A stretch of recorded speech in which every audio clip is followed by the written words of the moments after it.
Hi, everybody. I'm glad you guys could all make it. I hope everybody's well and enjoying whatever we can of the summer. Um, as far as like continuing the webinars, we haven't decided yet if we're going to do July or not. So stay tuned and we'll reach out to you guys and let you know what we decide to do. Okay. So what I want to do is welcome Billie Weiss. He's the senior manager. Is that right, Billie? Senior manager of photography for the Boston Red Sox. You got it. Billie joined us like a year and a half. I think it was like a year and a half ago. It was like January or something. Yeah. And he did an outstanding job. And everybody that was there was just ranting and raving about Billie. So we decided to bring him back. And he's got some great pictures and he's a great speaker. And I'm just going to read you a little bit of his bio if you guys didn't see it. He's based in Massachusetts and he's the manager of the Boston Red Sox, the photographer for the Boston Red Sox since 2012. He has documented numerous notable moments in Boston Red Sox history, including the 100th anniversary of Fenway Park, the retirement of David Ortiz, Big Papi, yay, and 2 World Series championships in 2013 and 2018. He's originally from Baltimore, Maryland. He holds an MS in journalism from Boston University and a BA in communications in Spanish from Goucher College. He lives in Boston with his fiancée, Elena. He's also an independent commercial, editorial, and event photographer and videographer. My gosh, Billie, you ever have any free time? No. That's very impressive.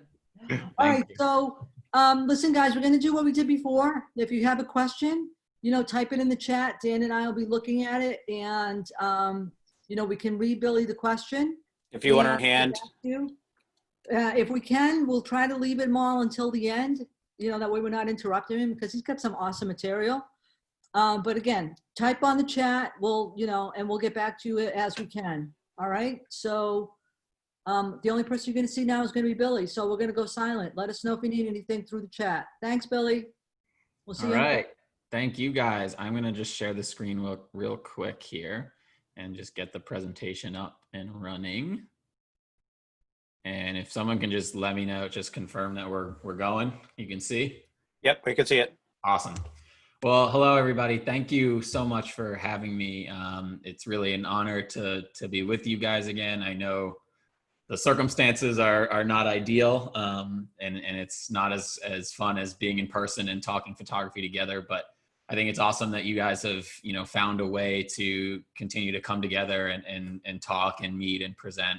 So I'm really grateful to be a small part of it. And, thanks Neil, Nancy, Dan, all you guys for all your help, just getting everything started. Really, really excited to be here. So, I'm going to talk for probably 45 minutes, but I'll break it into 2 halves. So the first half is kind of about a special project that I've been able to do kind of recently, given all the weird circumstances that we have going on. So kind of a specific project. And then the second half, I'm going to walk through kind of more of the iconic photos throughout Red Sox history. So each half's probably about 20-25 minutes, and we'll take a break in the middle, 5 to 10 minute break, just to kind of regroup and recollect ourselves. And then we'll go into the second half. So if anyone has any questions or anything, I can't see the chat or anything, but I think, Nancy and Dan and those guys are monitoring. So if you have any questions in the middle of this, please don't hesitate. Just reach out. I'm happy for this to be a discussion as much as it is, a presentation or conversation. So we don't have to wait till the end if there's any pressing questions that you have. So the past few months have been just as strange for us in the sports world as they've been for any other industry. I say no baseball, no problem here. Kind of taken in the context of how this situation has, made us all realize that while we don't need sports to survive, we've realized that they are really nice to have. And, we miss our sports, we miss our baseball. But in the grand scheme of things, everyone at the Red Sox is doing okay. There will be baseball again. It looks like it could happen as soon as tonight. They're in talks right now.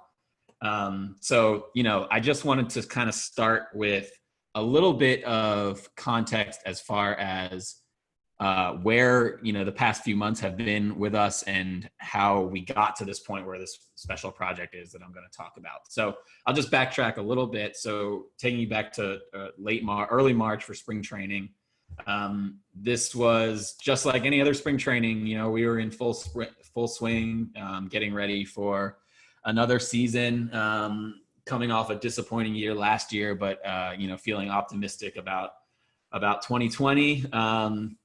You know, we, as far as our content, you know, we're kind of firing on all cylinders, doing great stuff with the players, great stuff with the games, you know, traveling, doing some cool behind the scenes stuff. So, you know, things were pretty much as they normally were. We had our photo day, which is something we do every year. This is kind of like the one day where for, you know, 1 or 2 hours, the whole roster of players and coaches comes through. And it's an opportunity for us to shoot photos of every single player in uniform that we can use for, you know, graphics and advertisements and everything moving forward for the year. And it's a chance to really get creative and, you know, kind of go crazy with a setup or a set that we want to go with, and a look for the year. So this was our look for this year, kind of a abstract version of the blueprint of Fenway Park. And what's funny about this is, you know, typically this is used for our advertising campaigns throughout the year. Well, we haven't had an advertising campaign this year, obviously, given the circumstances. So you're kind of seeing these. You may have seen 1 or 2 of these around, but these are not really out in the public so much yet. So consider it a little bit of a sneak peek. But basically, you know, everything kind of started around March 10th. So this was a game against the St. Louis Cardinals on March 10th, spring training.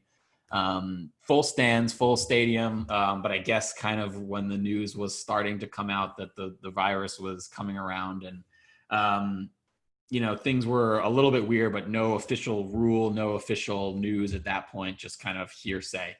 So this was March 10th.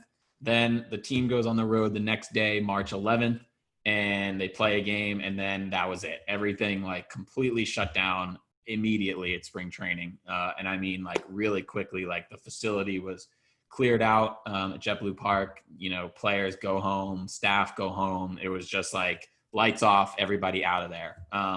And so I flew home, you know, and there was obviously nothing for me to do there. So I flew home. And from there, you know, we watched as the world kind of just went dark for a few weeks. And the same was true with the Red Sox. Really nothing happened. And it was this kind of initial shock of, well, what are we going to do? You know, where do we go from here?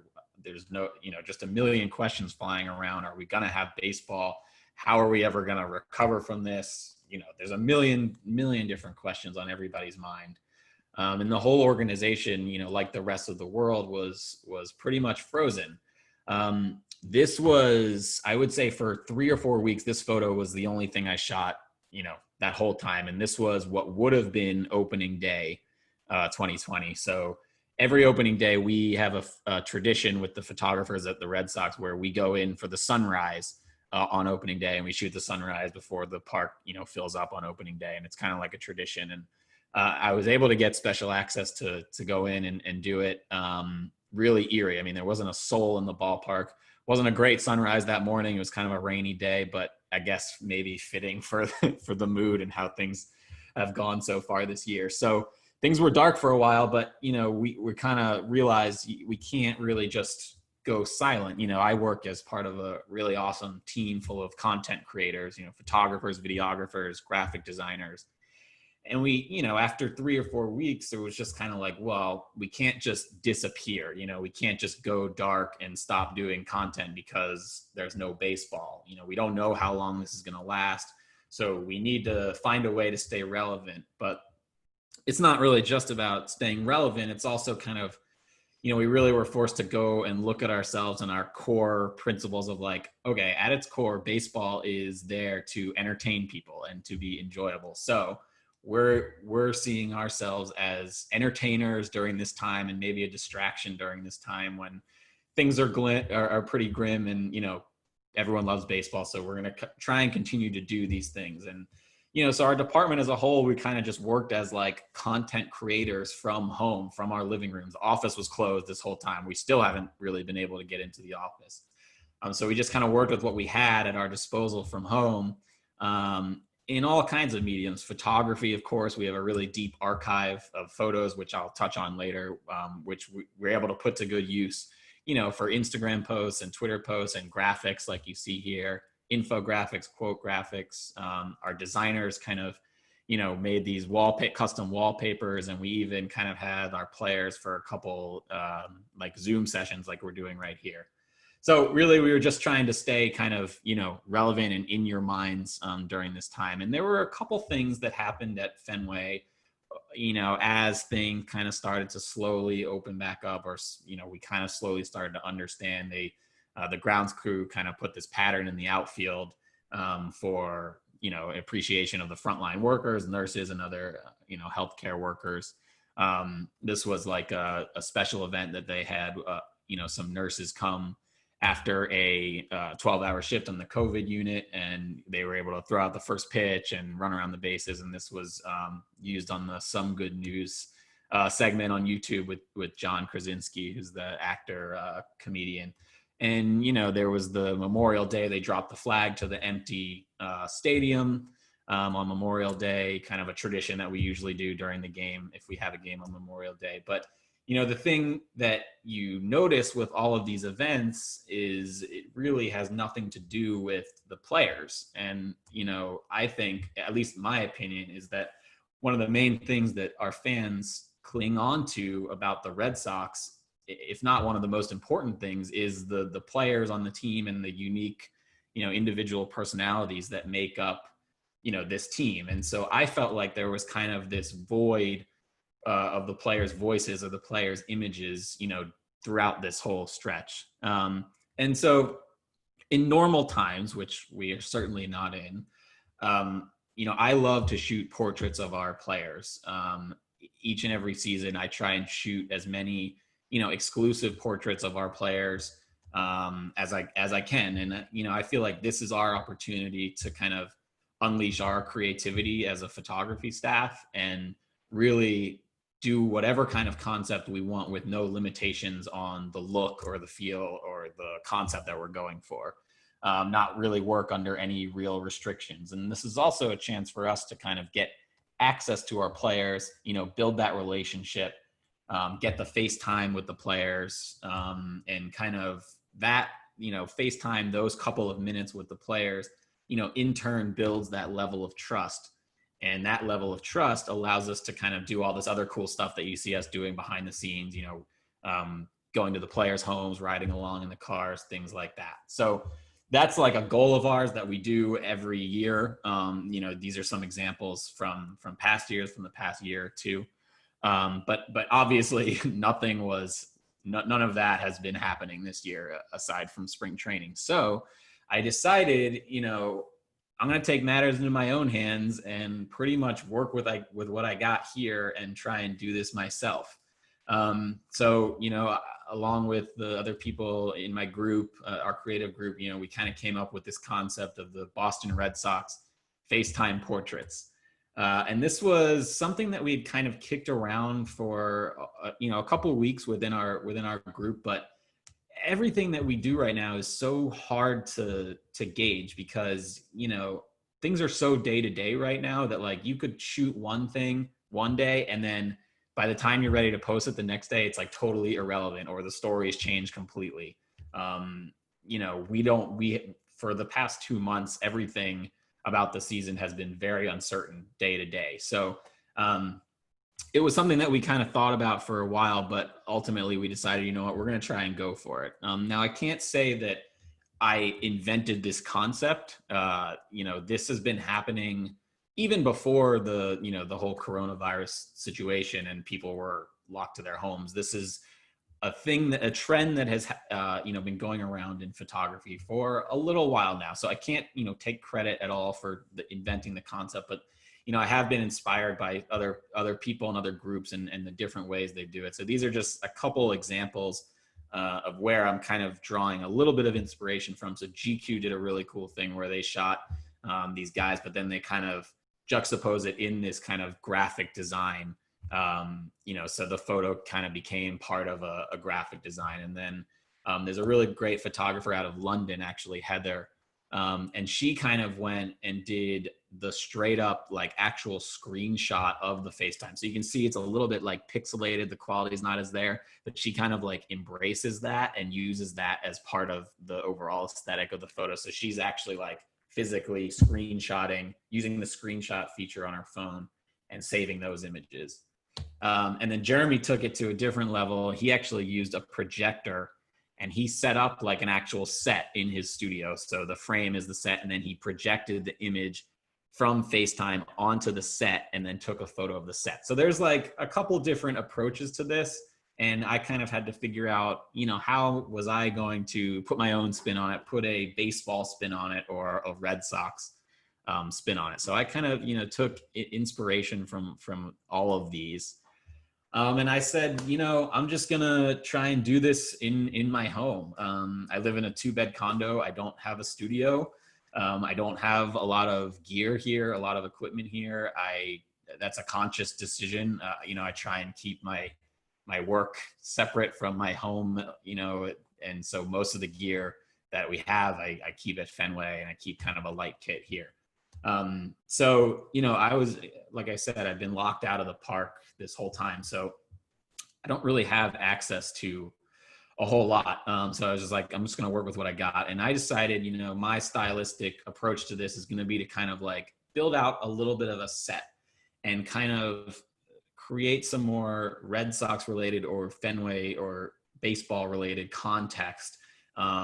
So that the phone or the image wasn't just standing alone as a, you know, as an image isolated by itself. I wanted it to have a little bit more of like an overall baseball feel. So I kind of just like started going through my house and tearing apart my drawers and everything, and just finding like anything Red Sox or baseball related that I could.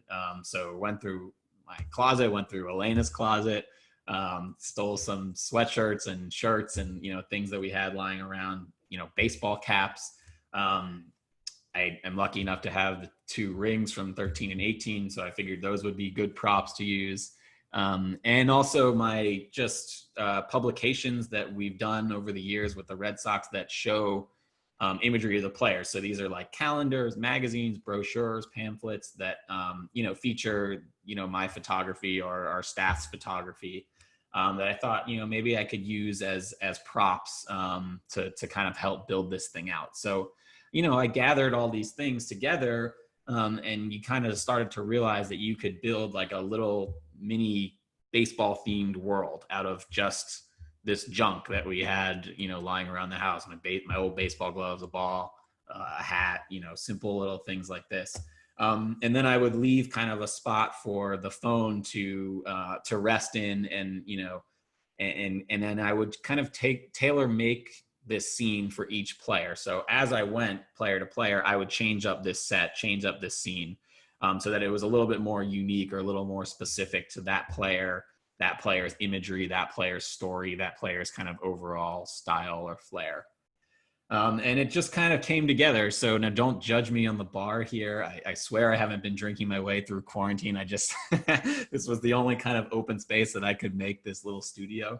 But I felt like this little set that I made had to kind of exist in some sort of setting. In other words, I didn't want it to just be kind of free floating, you know, on the floor or on a table or on a countertop. So I set up a backdrop stand, which I have. It's a basic, you know, photo backdrop stand. And I ran kind of a black sheet, black backdrop down, kind of like an infinity edge. And so that really all that did was just gave the whole little set a little bit of like a black border or a dark border. So those edges where these items weren't covering the frame, they would have something to fall off. And it wasn't just like, you know, the floor or the wall. I wanted it to just look a little bit cleaner. So that's my set. I mean, this is not, you know, high quality advertising set design here. You know, this is basic stuff. I'm not a set designer. But again, the theme here, just making it work with whatever you can. So once you got the set down, then it was moving on to the lighting and figuring out how I was going to light this thing. So again, I don't have a lot of stuff here. Most of my lights are locked in the office at Fenway. I do have a couple little things that basically I was like, well, I got to use this. So I kept this pretty simple. This is a 2-light setup for these portraits, and you'll see the results kind of after I talk through this setup. So it's a two light setup. This is the first light, which is an LED panel. So basically it's constantly just pushing out white light. It's actually, I'm using it right now. If you see my face, it's just the light that's on my face right now. So continuous LED panel that, you know, when you plug in turns on. And basically the reason for using this was I didn't have a set schedule of when I was going to shoot with these guys.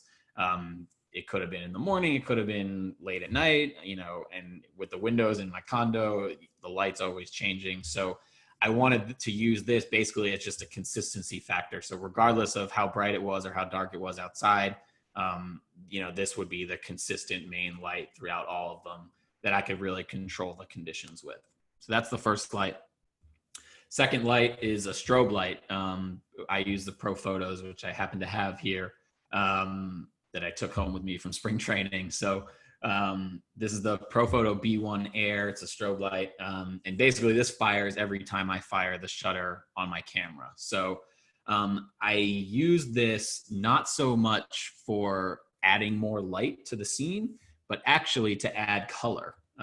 So I use colored gels to kind of just give the whole series a little bit more variety, a little bit more flavor. I started shooting, doing some tests without the gels, and it just kind of felt like a little bit flat, a little bit, you know, non-dimensional. So I decided to use the gels, and basically I switched between a blue, a red, and a yellow, and you'll see the series at the end here.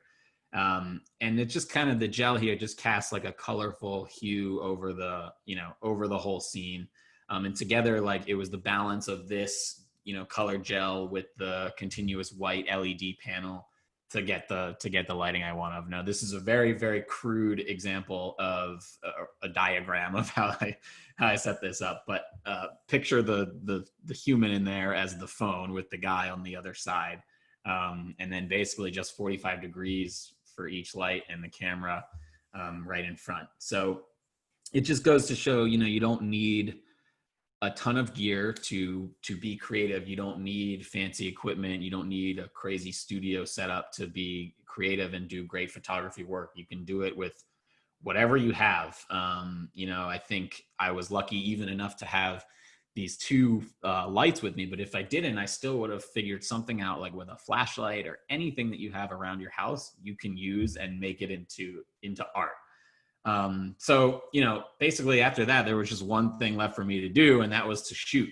And this was the hard part, but I feel like this picture kind of captures the essence of it. I was literally shooting in my kitchen, at my makeshift studio.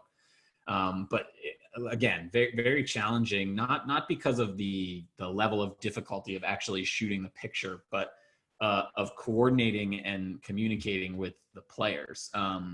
You would think, you know, given the quarantine and everybody's stuck at home, that this would be easy and they've got plenty of time to do a shoot like this, but it was surprisingly challenging. My patience was definitely tested here. It shot 8 players, but it took over 3 weeks to do. So I had this whole like janky little backdrop and setup and all this like stuff lying around set it in my house for 3 weeks because I didn't want to tear it down and bring it back up. So yeah, it was a challenge, but I'll show you a little glimpse of it here.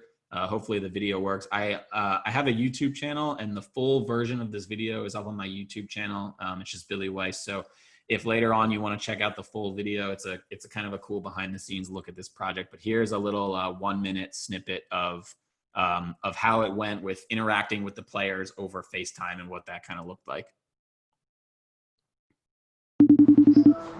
What's up? Hey man, how are you? Good, how about you? I'm hanging in right there, and then I'm gonna shoot you like on the phone with all this stuff like kind of around it. So, and arms crossed right in front. Yep. All right, so I'm on the other end here. I'm shooting, all right? So just look right into the phone. Yeah, open it up a little bit more. Yep, just like that. All right, I think we got it. Do some with the mask first, and then we'll probably do some without too. All right? Okay. Look right into the camera, good. Yeah, that looks good. A couple more just like that. And then look over your left shoulder. Good. She's got a whole, I think, selfie lights and Yeah, that's perfect. That's perfect. Even towards me, like as if I'm home plate almost. Okay. Yep, perfect. I'm gonna be shooting right now on the other end, so I'm just firing away with my camera right here. All right, I think we got it.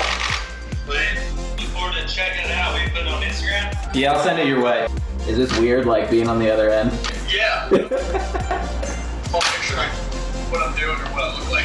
You'll still be able to hear me, but you won't see me. Okay. Let's go no bat for a sec, and then just cross your arms. Just kind of right in front. Appreciate your video, as always. Man. Thank you, sir. I'll send you the result. All right, no problem. All right, take care, bro. So hopefully it came through. I know it's a little weird on Zoom, but again, if you want to check it out in full quality, go over to YouTube. It's a fun little video. Look into my insanity during me kind of losing my mind during this whole quarantine thing.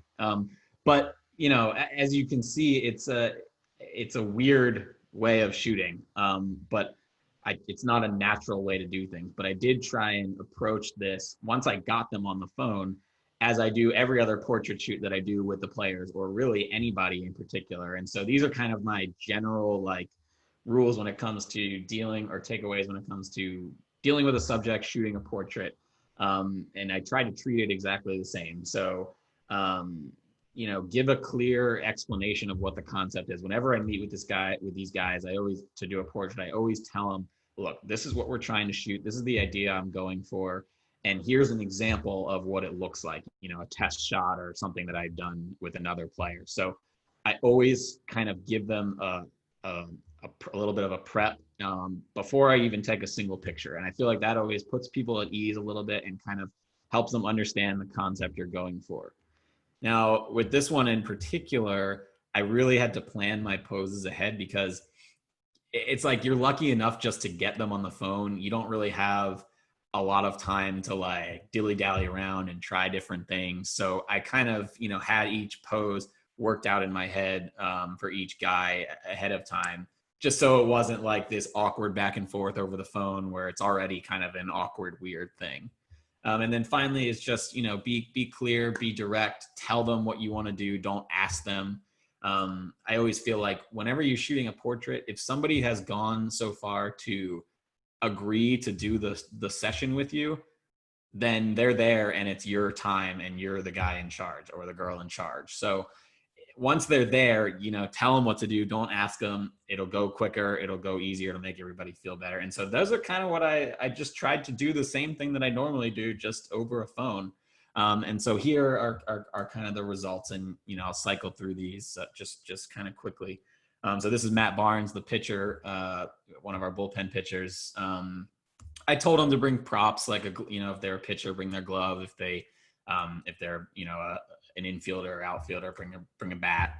Just kind of mix those things in. It was interesting to see the reaction. Some guys were like super into it, and some guys were like kind of like, whatever, I'll do it for you. But I'm not thrilled. Like Barnes was, you know, on this day, just kind of like, whatever, I'll do it. And then that's it. We weren't really like chit chatting or anything like that.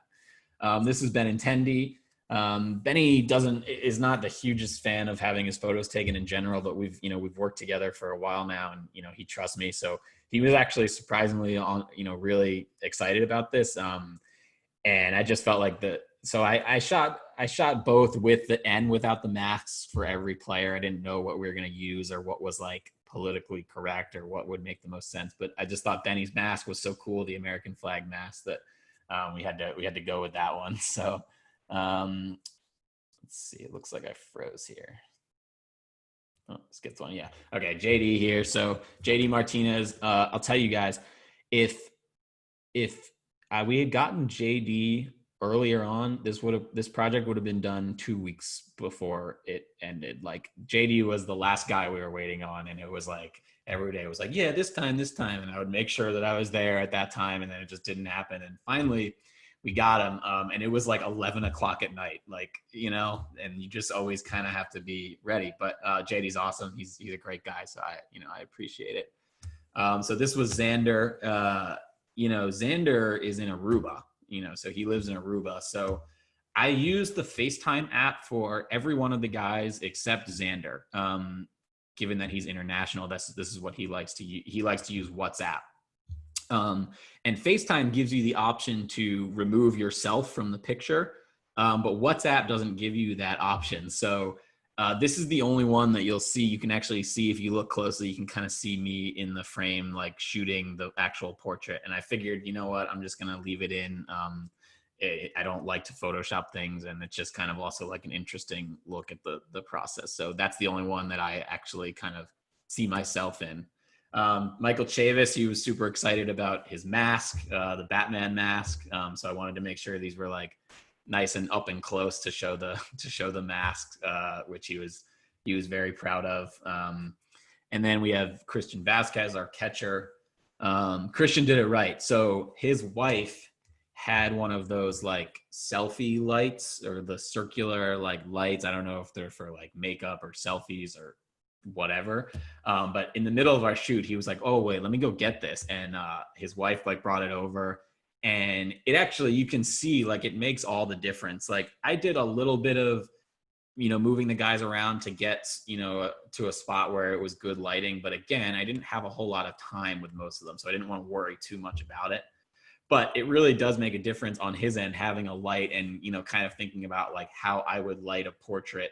The same principles apply even on the phone. So I feel like his turned out particularly well compared to the rest. And so, talking about the gels, this is kind of, you see the variety. It gives you kind of just the difference in the, kind of variety of the colors, which I felt was better, so that the whole series didn't get super repetitive.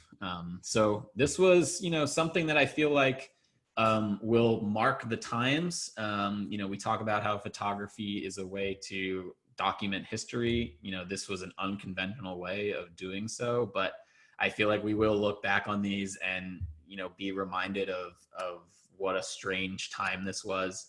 But all of us just sitting together, or sitting alone at home, talking to each other through our screens like we're doing right now. That was, for me, kind of the lasting memory of this whole period, and I wanted to show it through the lens of the Red Sox. So that's, where we are. Where we go from here, we will see. We're hopeful that we have baseball. Looks like they're very close to starting a season this year, but we don't know. But whatever happens, we will be ready. So I can take questions now, or we can take a break, and we'll go on to the next one. Yeah, so you guys can raise your hands if you want, and or you can put a question onto the chat or a Q&A. Well, Wayne had a question. Billy, he wants to know, what do you use to organize your photos? I use Photo Mechanic, which is what I use to like pick out which ones I want to edit, and also what I use to caption and keyword. And then we store all of our images in Photo Shelter, which is an online platform that you can use to access your photos anywhere and organize them. Okay. One of Muffy says, kudos, Billy, great creativity. Cool. Thank you. But he said these came out fabulously. Betty asked, how much do you usually travel with the Red Sox during the season? Oh, good question. I don't travel every road trip because, we have 162 games. It's just, it's kind of all the same after a while. I usually pick maybe 3 or 4 like cool trips, like where they're going to a stadium they haven't been to in a while, or a city that offers, something fun for the players to do that we could kind of hop along on. So, like this past weekend, we were supposed to be at Wrigley in Chicago. So that was like a trip I was scheduled to go on. But so I'll take a couple of those, but then there's always the key events like spring training, I travel, All-Star game, I'll travel, playoffs, I will travel the whole way. If there's a specific milestone that somebody's going to hit or on the road, then I will go. But, other than that, usually like 3 or 4 trips a year. What's your favorite? Empire. Do you go there? Say it again. Do you go down to the Evil Empire when they travel down there? Oh, yeah. That's one of our most frequent trips. Yeah. Fenway Park's so much better than that place. It's not. I don't like it. I don't blame you. Yeah. What's your favorite stadium to photograph or photograph at? Well, Fenway is pretty awesome. I really like Seattle. That's a really cool stadium. PNC in Pittsburgh is awesome. And yeah, I mean, I was looking forward to get to Wrigley. I'd been to Wrigley, but not to shoot. So I was looking forward to going there. But I really think, probably between us and Wrigley, like we've got the best, I think you're right. Yeah. Totally. What about Camden Yards? Isn't that like? Yeah, so that's my hometown. That's where I started. That's I interned there in college. It was I love Camden Yards. It's a great place. It's beautiful. The problem with Camden is that like it's hard you don't get the full crowds, and sometimes the photos aren't as cool because it just looks empty. Oh. But it's a beautiful park. I mean, the warehouse, iconic. And isn't mostly Red Sox fans, right? And these days it is. Yeah. Cheaper to fly down there, get a ticket, and fly back than it is to go to a game here. Yeah, that's what they say. It's cheaper to do that. Yeah. That's what you do to see the Patriots. You go somewhere else where it's cheaper. Totally. That's That's what I did last year. Remember, Dan? Yeah. I know. I had to take over. Yep. Where'd you go? Yeah, I went to see them play the Redskins, and it was Okay. all Patriots fans. Yeah. Yeah. Oh, that game in particular was like a lot of Patriots. I remember like. Yeah. Yeah. Yeah, it was like being at a home game. Yeah. It Wild. was amazing. Crazy. A couple of years back, I went to see them play Cleveland Browns, and like it was cheap. Pennies on the dollar. For sure. Yeah. For sure. All right. So do we want to get things rolling again? Yep. Cool with me. All right. Excellent. So we're going to take it back to Billie. All right, guys. So let me just share the screen again. So I have been personally missing baseball. I don't know if you guys are fans or not, but just I know in general we're missing sports. So I hope that this section of the presentation can kind of bring you back, transport you back to that place, and give you kind of that taste of summer that we're all missing. So I'm going to kind of walk through the iconic collection of our Boston Red Sox photography. So this is from the beginning all the way up until now. So I have a short video to kind of just get you in the mode here. So.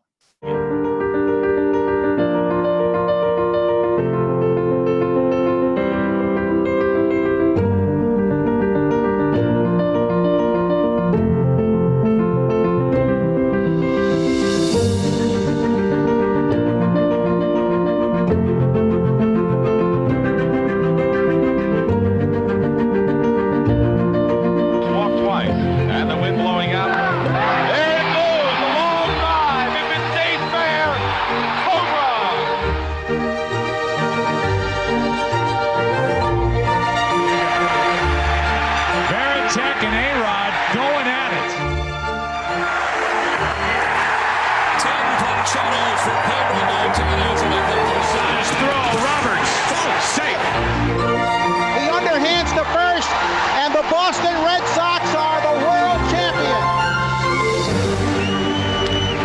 Left field. This is a f***ing city.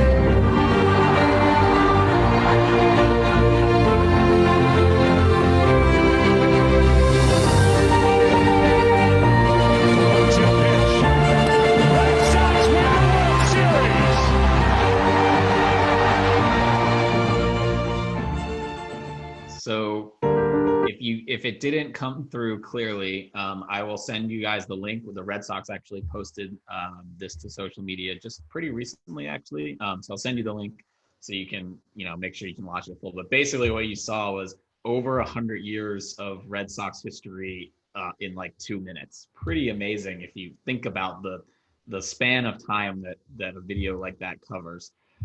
So, the Red Sox are 100-plus-year-old organization. And obviously with that comes a ton of history, and with a ton of history comes a ton of photos. So We estimate that our archive has about north of 2 million images digitally. So that's just digitally from 2000, probably 2001, 2002 on to now. And it's probably by this point up to about 2.5 million. And that accounts for like obviously the edited photos like this, but also the full takes of all the photographers, you know, the raw takes straight out of camera, which we save every single photo that's taken. And then when you look at the physical stuff, the acetate, the you know, film, physical prints, slides, glass, that's about 150,000 images, and we have those in a physical archive at Fenway Park and a couple other places as well. So, you know, that's a lot to manage, and it's a very extensive archive. But what we've done is kind of picked out the 200 or so most iconic photos from that time, from the beginning of the Red Sox all the way through now, and that's what you're seeing here.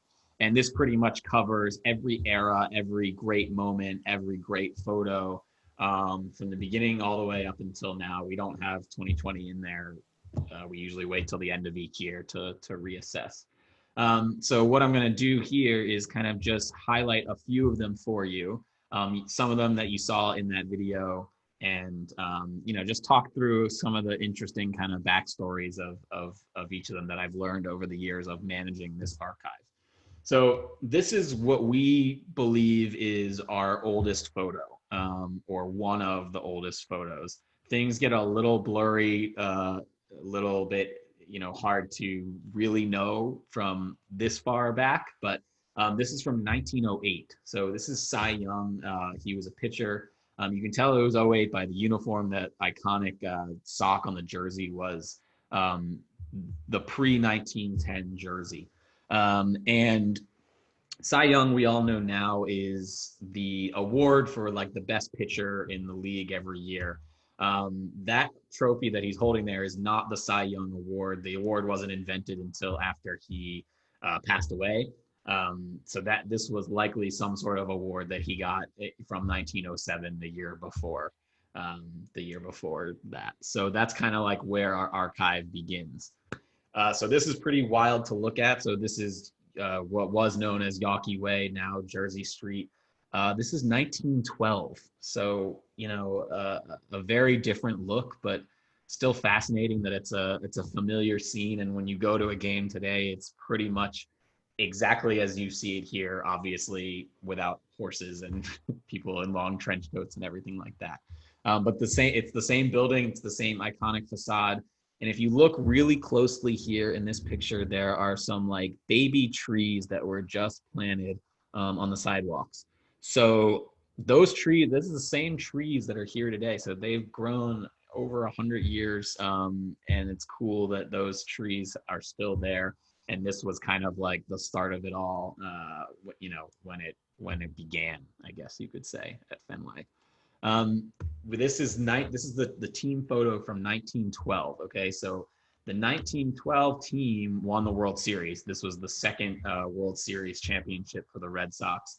And again, just a very, very different look from what the team photos look like, you know, today. The uniforms, the posing, I particularly love the coaches or whatever they are in full suits, which doesn't happen anymore. But one interesting part of this is if you look closely at the background, on the upper right corner, those are the seats that still exist today at Fenway, the blue grandstand seats.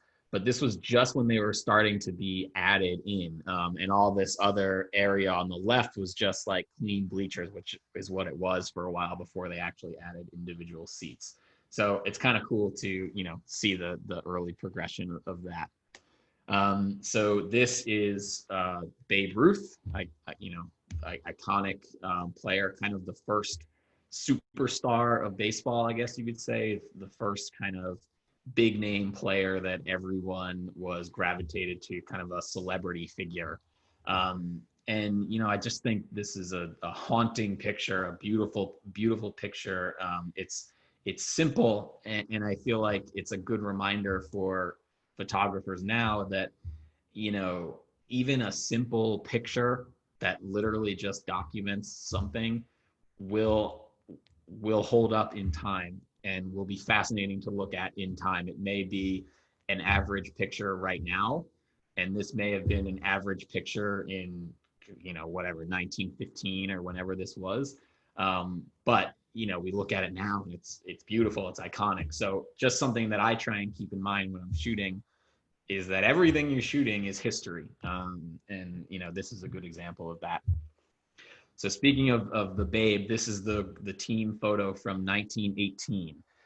This team also won the World Series. So this was the third World Series championship for the Red Sox. This is obviously kind of an infamous World Series because this was the last one that they won before this 86-year drought of not winning a single World Series. And they say that Babe Ruth was, the part of it, the curse. After this year, he was traded to the Yankees, and then the Red Sox waited 86 years to win another World Series. So you can see Babe here on the top row. He's 4 in from the left, so the second player in on the left.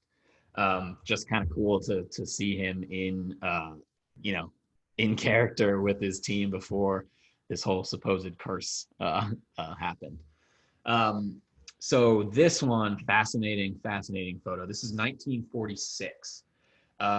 Ted Williams, Dom DiMaggio, Bobby Doerr, and Johnny Pesky in that order. And this is the only photo that we know or that is believed to exist of the 4 of them together in a single photo. There are plenty of photos of each of them individually, but this is the only shoot or series of photos where they're all appearing in one photo. And this took on a lot of meaning because this relationship between the 4 guys here was the inspiration for a famous book by the author David Halberstam called Teammates, The Teammates. And, basically it's the story of these 4 guys as they kind of went through their career together and their later life together. Pesky and DiMaggio, who are number 2 and number 4 there, actually drove to Florida, and the book goes all this. They drove to Florida together to say goodbye to Ted Williams as he was kind of, getting sick and for the last time. And Bobby Doerr wasn't able to make the trip because he was, his wife was ill as well. So the book, kind of goes through this fascinating relationship. And it actually is the inspiration for this famous statue that you see outside of Fenway Park. Now, the statue is not an exact replica of the photo, but it is the inspiration for it. And so, you can see that when you go to Fenway, you can think of these 4 guys and the friendship, the bond that was created with some of the original Red Sox icons, the original superstars, if you will. Okay, this is, you talk about iconic. This is like as good as it gets. This is, I think it might be my favorite photo in the archive. If not, it's definitely top 5. This is 1947, Ted Williams. He just looks kind of like he's glowing, like he's larger than life. I also love the background, no advertisements, just pure baseball. So interesting with this, we don't know who shot the photo, but we know it is part of what's called the Brearley collection. So Dennis Brearley was a guy who was a photographer in the 60s, 70s, and 80s. He shot a lot of Boston sports, but he kind of made a name for himself as a photographer, but also for having this habit of basically picking up old collections of photography that people had kind of just left for trash. So back in those days, it sounds crazy, but a lot of people didn't save their negatives. That once they had the print, it was like, okay, I've got the picture, I don't need the negative. And so Brearley kind of made this career out of picking up old collections, newspapers, magazines, just other photographers who had otherwise kind of discarded these negatives for trash. And he owned, he owned the collections, and he would sell them to teams and organizations, and that's kind of how he made a name for himself. And so the Red Sox in the early 2000s actually bought a big chunk of his archive, so of those photos. So the Red Sox now own a lot of these photos, and this is one of them from the collection. And a lot of the photos that you will see here are part of that Billie collection. So kind of cool to think about how he, he was ahead of his time thinking about that stuff. This is Ted again. I had to put this one in there because this illustrates the original relationship with the Jimmy Fund, which of course is the organization, that raises money and resources for children's cancer. And this is a charity that was started by the Boston Braves in 1948, but when the team moved and it became, the Red Sox, they were looking for, kind of a figurehead or a person to represent the Red Sox and their relationship with the Jimmy Fund. And Ted, was the superstar. He was the natural thought. And so this is him kind of meeting with some patients, and records show that he was kind of like a gruff guy, kind of grumpy guy, but seemed like he had a soft spot for kids. So this is 1953. But what I love is that, you'll still see this scene here today. I mean, this is David, but it still happens even now with, Brock and Mitch Moreland and all the guys on our current team. The relationship with the Red Sox and the Jimmy Fund is still there. And it's just, it's neat to see history repeat itself in different ways. And it's just cool to see how this, relationship has been carried forward all the way. And, the guys kind of pass the baton on year over year. And an icon like Ted Williams and an icon like David Ortiz still doing kind of the same thing all these years apart. Pretty cool to see. All right, JFK. So JFK in the dugout, we've got Ted Williams on the left, Eddie Pellegrini, and Hank Greenberg. And so this is 1946. JFK was a senator at this time, I believe. So just pretty cool to see, a young JFK with the young players. And that translates into this next one, which was in 64. So this is Robert Kennedy.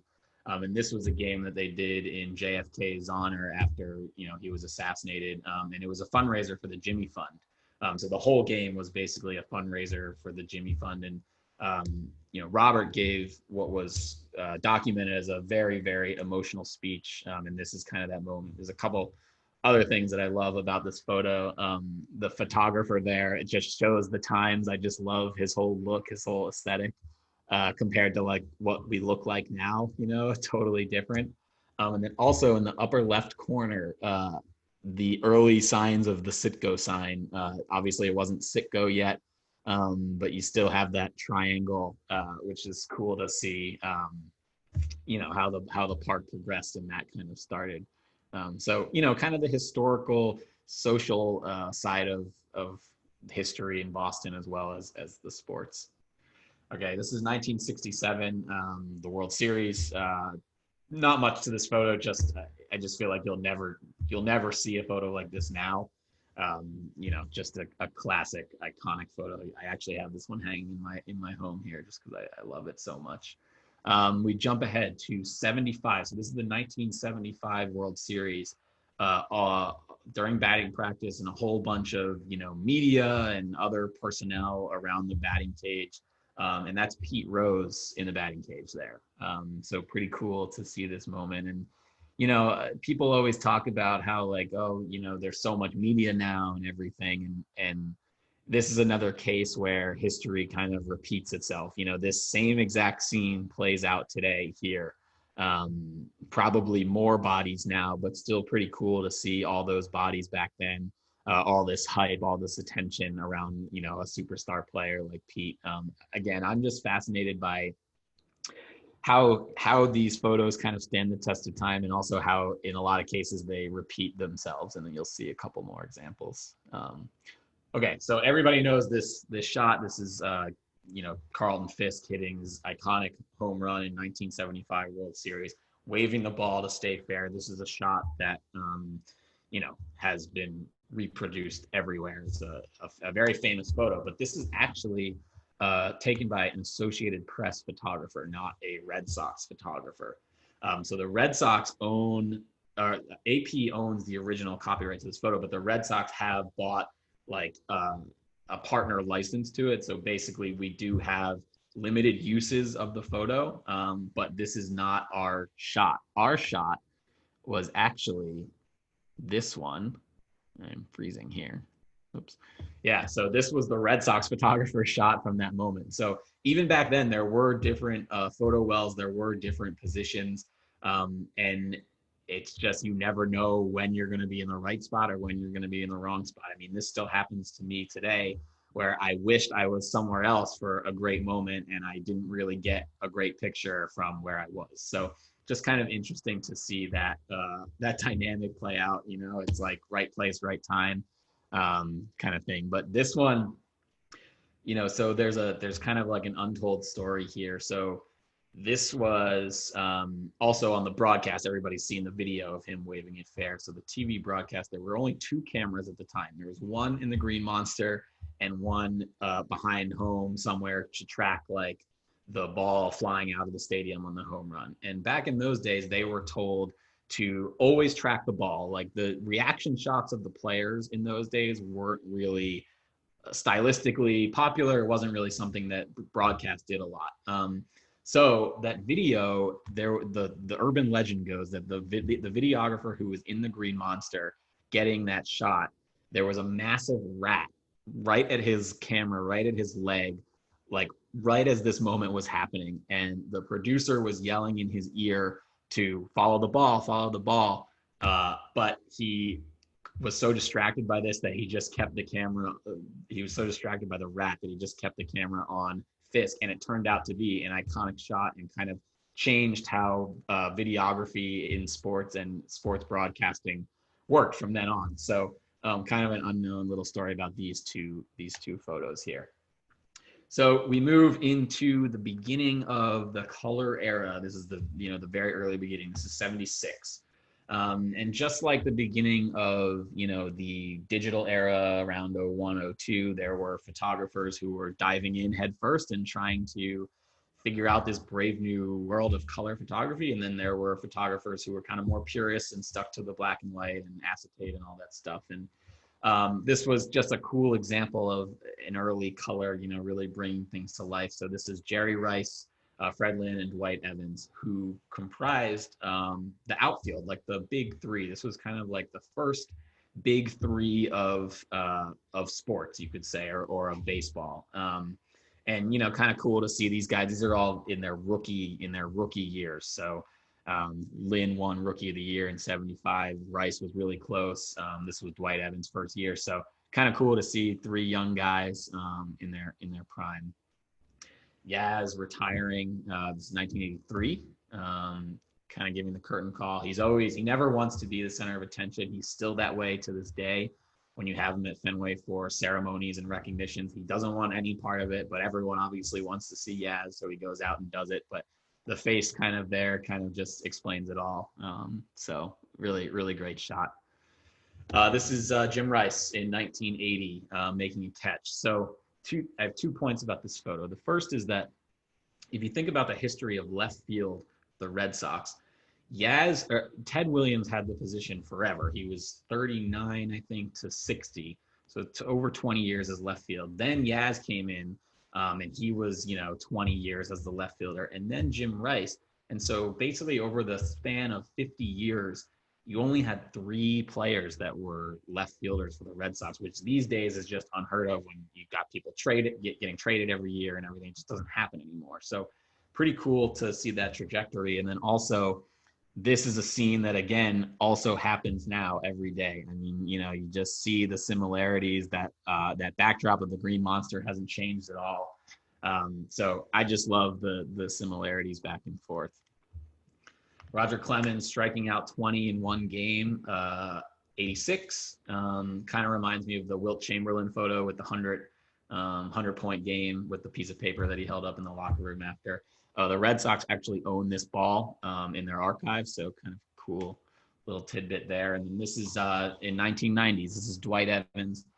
His final year with the Red Sox, he didn't actually retire with the Red Sox. He retired as an Oriole, but this was kind of his last, kind of curtain call at the Red Sox. I just love the photo, just a beautiful, emotional moment, really iconic just beautiful shot that I wanted to share.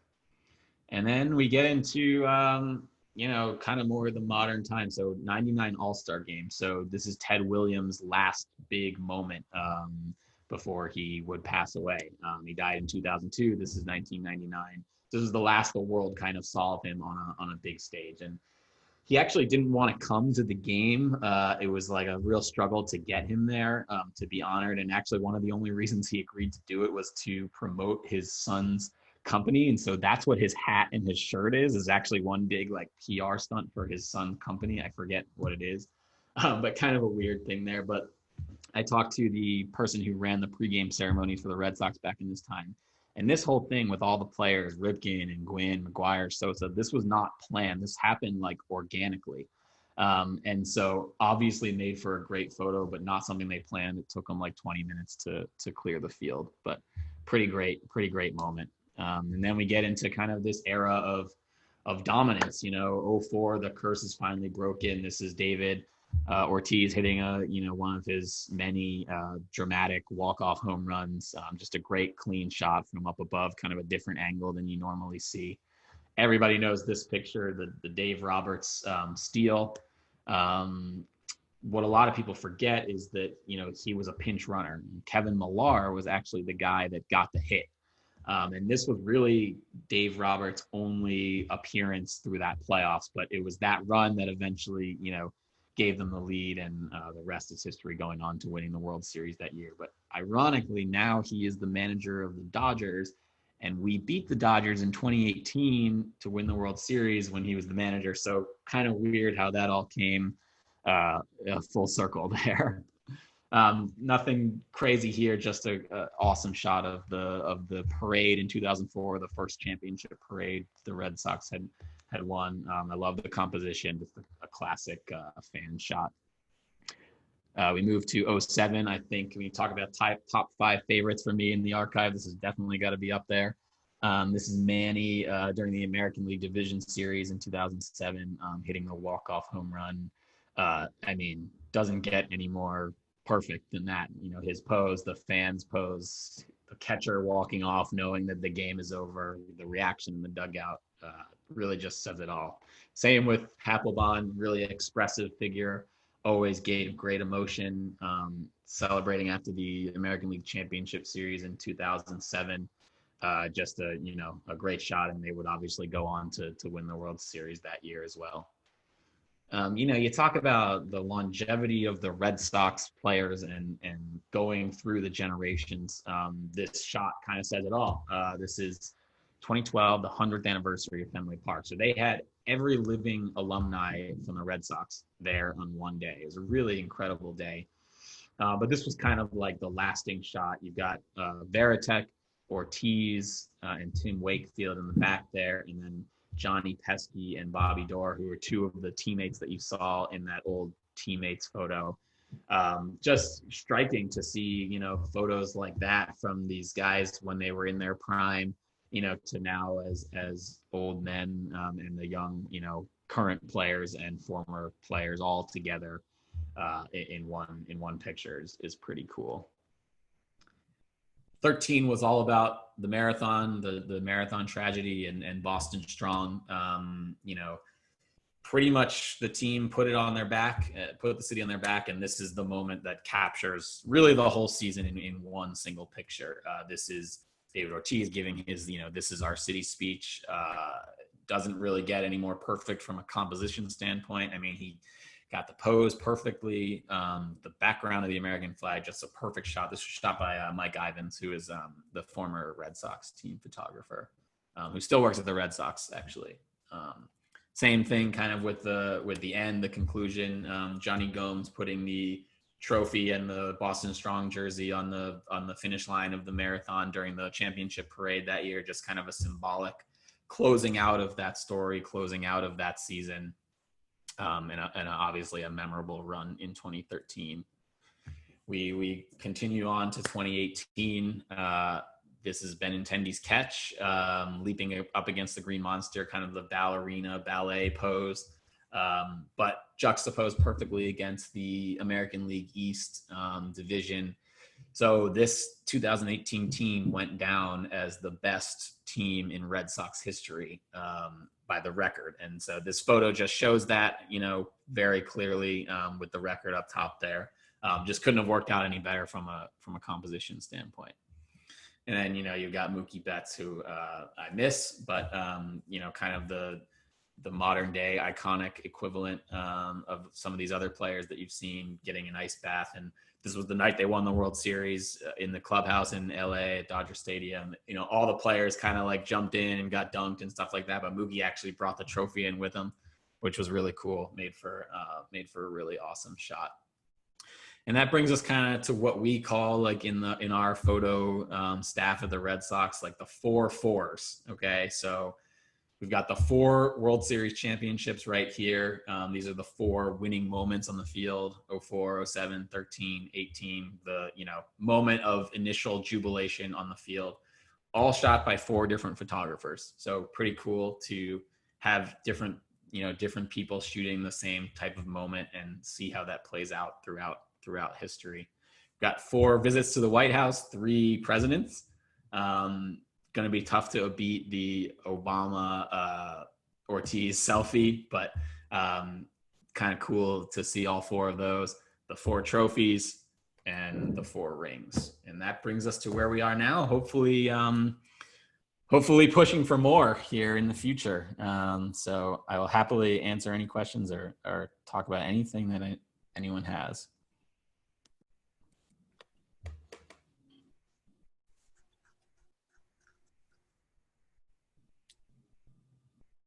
So no one has any questions?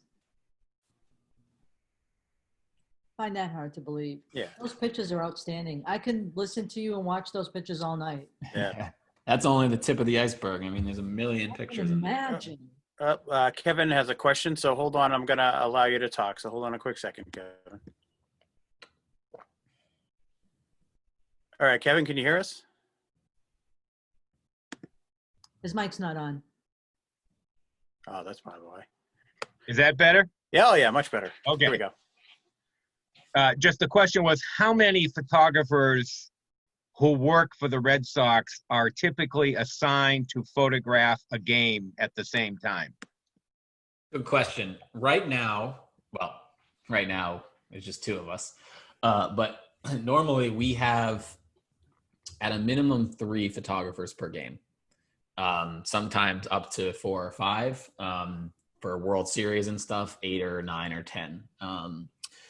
We feel like, we're lucky that the Red Sox, like, they really value photography. So they give us what we need as far as staff. And that way we can cover like the whole park and like cover it from every single angle. Not a lot of teams in professional sports have that luxury. They have 1 or 2 photographers. But we have like myself, a staff photographer, and 2 interns every year, and then a couple freelancers that will help us out on a project basis when we need them. So. And do you, Go ahead. I'm sorry, Yeah. Can you hear me? Yeah. Yep. Do you assign each photographer to a spot for the whole game, or are they free to rove and move around?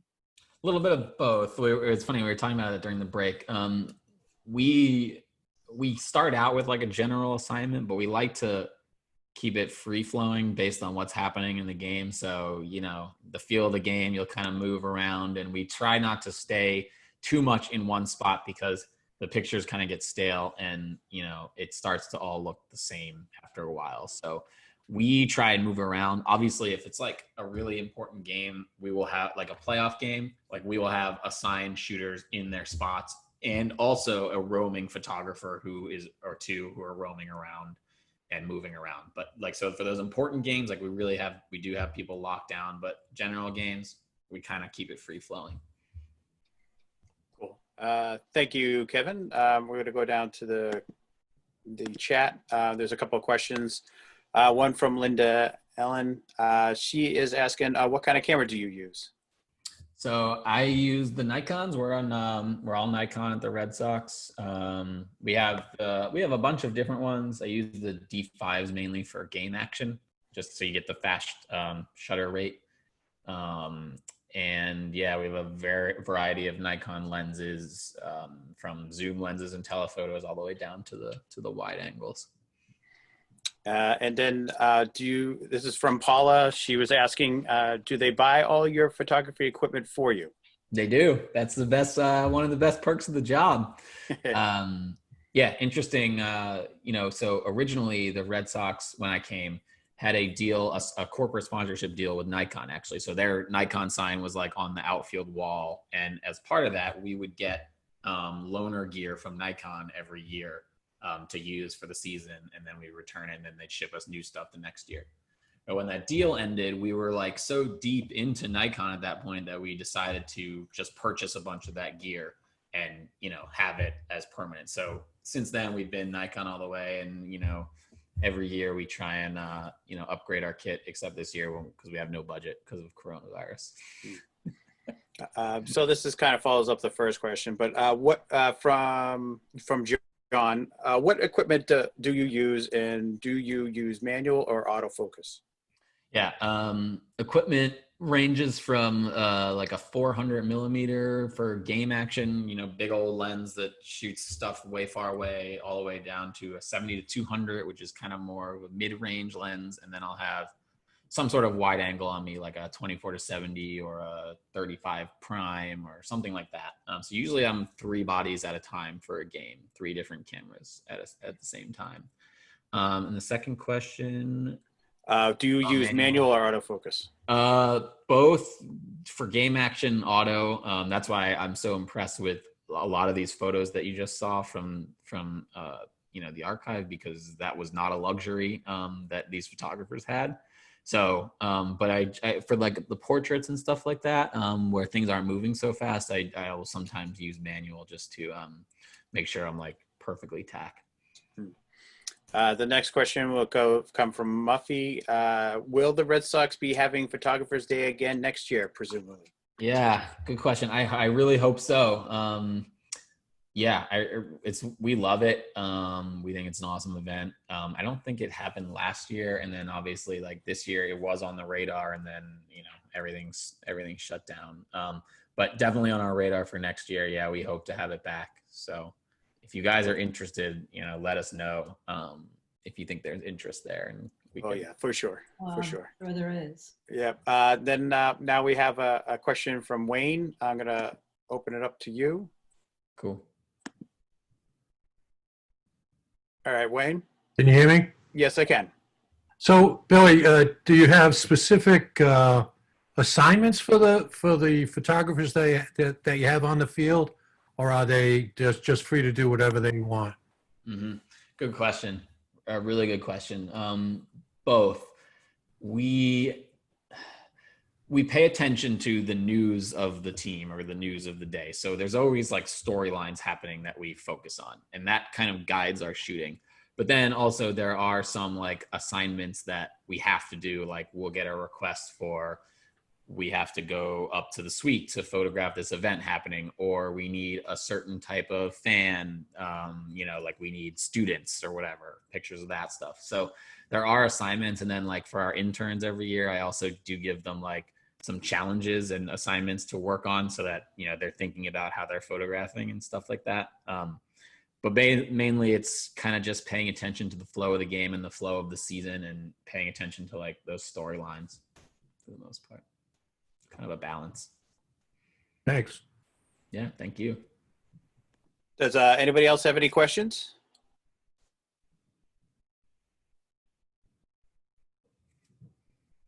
No. All right. So Rita, who got you last time, she said, Yeah. "Hi, Billy. Thank you very much." Oh, hey, Rita. How's it going? Hopefully I'll be able to see you at some point soon. Paula is asking, how do I get to be a student? Apply. We have internships every year. Our 2021 are already booked, unfortunately, because they were set for 2020, and then we had to cancel. So they have the job for 2021, but starting in 2022, we will have internships. They're open to everybody. So apply. There's no age limit, Billy? No. Oh, good to know. Don't have to be a student. Linda is asking, are you working? Yeah, yes and no. Yes, we're working from home. Whatever, whatever that means. As a photographer, it's hard to work from home, but we're doing what we can from here, and we're waiting to see what happens here. So we should be able to hopefully have a season here soon and get up and running, and get back to shooting. So Cool. Any more questions?